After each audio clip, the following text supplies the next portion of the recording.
Para entender lo que ocurrió en Roswell en 1947, primero hay que entender el contexto del mundo en ese momento. La Segunda Guerra Mundial acababa de terminar. Estados Unidos acababa de mostrar al mundo el poder de la bomba atómica, y la Guerra Fría comenzaba a tomar forma. El miedo no solo estaba en el cielo, sino en la mente de los gobiernos. Nuevo México no era un lugar cualquiera. Ahí se encontraban algunas de las bases militares más importantes del país, instalaciones donde se probaban armas experimentales, radares avanzados y tecnología clasificada. Por eso, cuando algo cayó del cielo en las afueras de Roswell, la respuesta fue inmediata y totalmente desproporcionada. Todo comenzó cuando William Brazel, un ranchero local, encontró restos esparcidos por su terreno, fragmentos metálicos extraños, tiras flexibles que regresaban a su forma original y materiales que no podían ser cortados ni quemados. Brazel no era un hombre fantasioso. Había trabajado toda su vida con chatarra y sabía diferenciar un objeto común de algo completamente fuera de lo normal.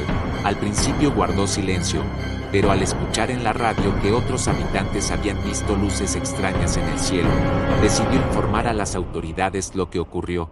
Después marcaría el inicio de uno de los encubrimientos más largos de la historia moderna. El ejército acordonó la zona, confiscó todos los restos y trasladó el material a la base aérea de Roswell.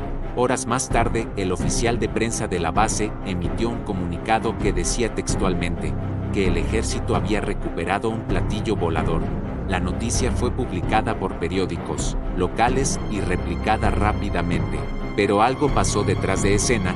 Llamadas urgentes desde Washington, oficiales de alto rango viajando de inmediato, órdenes directas de silencio total y en cuestión de horas la versión cambió por completo. El mismo ejército afirmó que todo había sido un error, que en realidad se trataba de un globo meteorológico. La pregunta clave es, ¿por qué un ejército capaz de manejar armas nucleares confundiría un simple globo con un platillo volador, y por qué esa versión fue corregida tan rápido? Los testigos comenzaron a hablar. Médicos de la base afirmaron haber visto cuerpos pequeños, no humanos. Enfermeras contaron que se les prohibió mencionar lo ocurrido.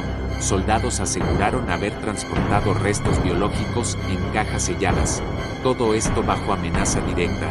Con los años, muchos de estos testigos guardaron silencio por miedo.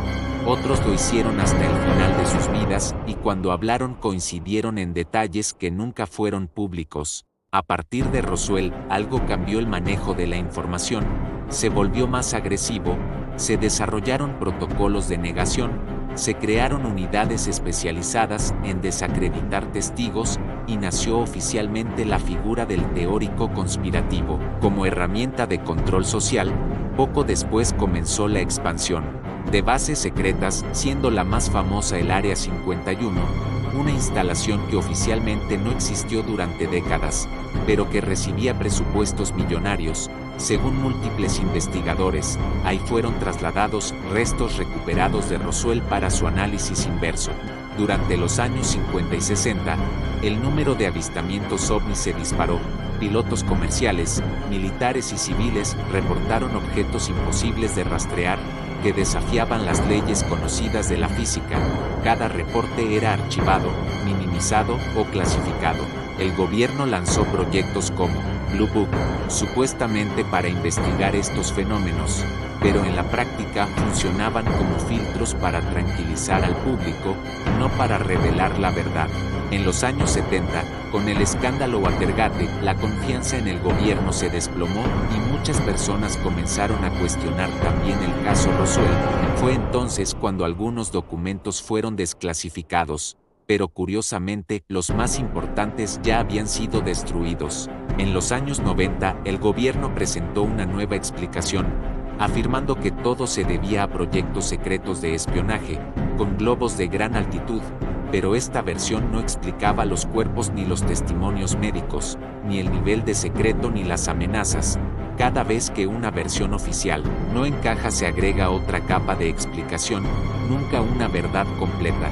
Lo verdaderamente inquietante es el patrón. Roswell no es un caso aislado, es el modelo de cómo se manejan eventos que podrían alterar la percepción de la realidad.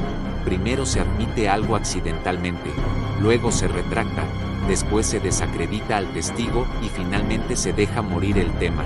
Hoy, décadas después, gobiernos de todo el mundo han comenzado a admitir que existen objetos no identificados, que no pueden explicar pilotos actuales.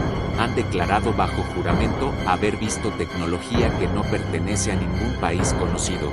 La pregunta ya no es si Roswell ocurrió, sino si fue el primer contacto documentado y si desde entonces se decidió ocultar la verdad por miedo al caos, por control o por intereses que nunca conoceremos. Si algo cayó del cielo en 1947 y no era humano, entonces la historia de la humanidad cambió ese día y todo. Lo que vino después fue una operación masiva para mantener esa verdad fuera del alcance del público. Esto es la orden invisible, y entender Roswell no es creer en extraterrestres, es entender cómo opera el poder cuando una verdad es demasiado grande para ser compartida. El verdadero misterio no está en el cielo, está en lo que se nos ha ocultado durante más de 70 años.